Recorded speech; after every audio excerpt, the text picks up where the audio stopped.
Hello everyone, my name is Saki, and I'm making this video to try to teach you the history of socks. I don't know how long I have until Emily realizes I'm here, so let's just get started. So, to start, let's talk about the origin of the sock. As far as history has it, we don't know the exact time socks were first created. Seeing as fabrics are biodegradable, we have to rely on other depictions of socks to support their origins. And let me tell you, there are some websites on the internet that will tell you socks appear in old cave paintings. And let me tell you, the internet for searching this topic is a frustrating thing because I want to show you these cave paintings. I really do. These cave paintings showing socks are mentioned multiple times on the internet. But you look up cave painting socks or caveman socks, and you get this.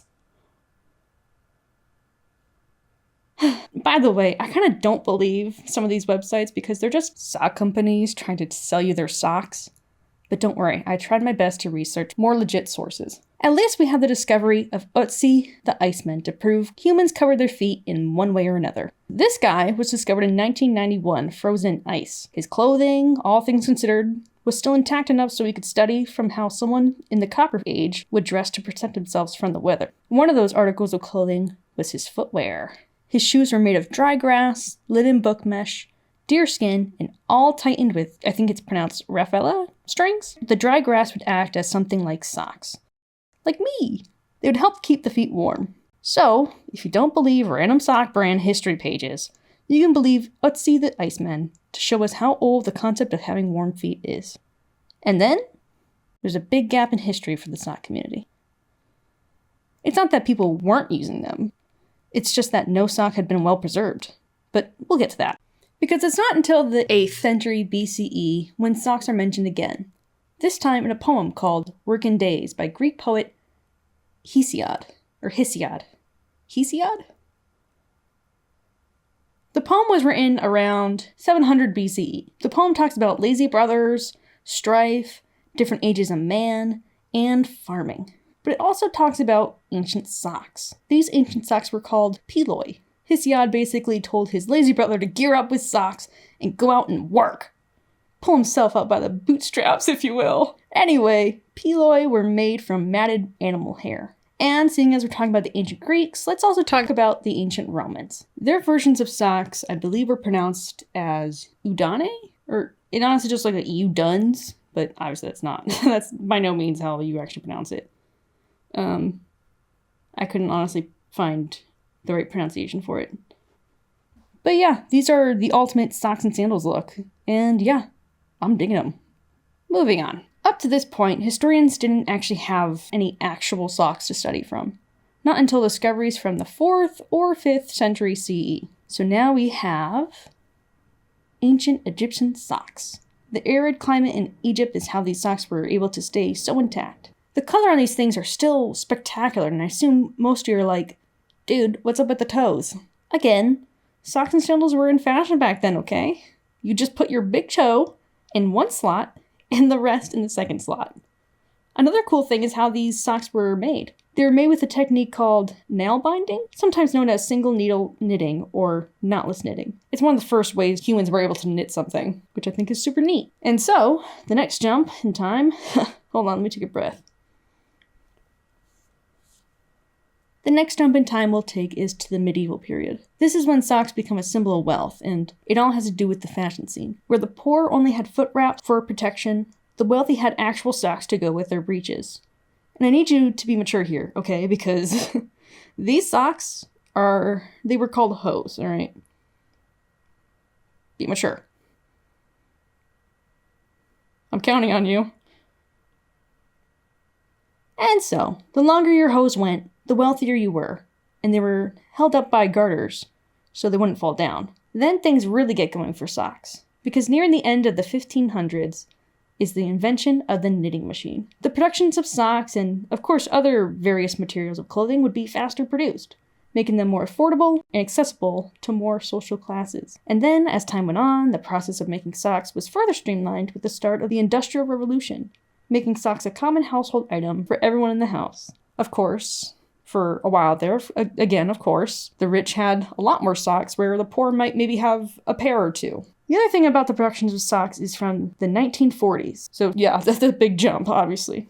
This is around the time when nylon was introduced as a new material for making socks, and basically was incorporated in sock production, and other articles of clothing, of course. And then after that, there's not a lot of news when it comes to the productions and origins of socks. At this point, we reached modern day, where kids get annoyed at receiving socks for Christmas, which I would never. Please give me nice, warm socks. But now there are just different socks being made for different purposes. There's no-show socks, low-cut socks, normal socks, red socks, dress socks, crew-cut socks, like this, knee-high socks for sports, thigh-high socks, thermal socks, flip-flop socks, grippy socks, and toe socks. I cringed so bad when I saw these, not gonna lie, so I am forcing you to see them too. But anyways, the next time you're gifted socks for your birthday or a holiday, try to enjoy them, because they are actually a lot cooler and important than we give them credit for. Maybe some fun patterns or designs, or maybe even just a simple color will do. Whatever the case, socks are actually pretty neat. Alright, that about does it here. Oh no, Emily's coming back. Oh hey! There's the sock of it. Wait. I haven't recorded in like 2 months. Okay.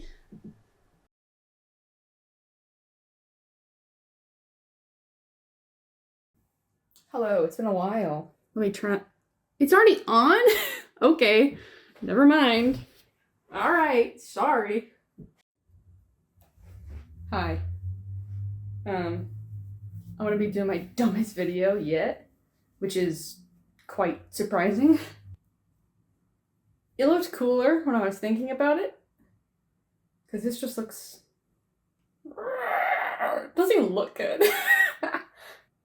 Hello.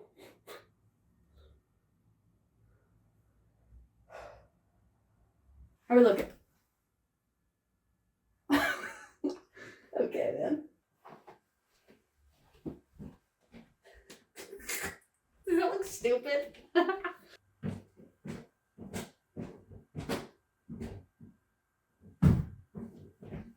Was that good? I think so. I'll take it. I'll take it. Yeah! Let's go! Sorry. Yeah.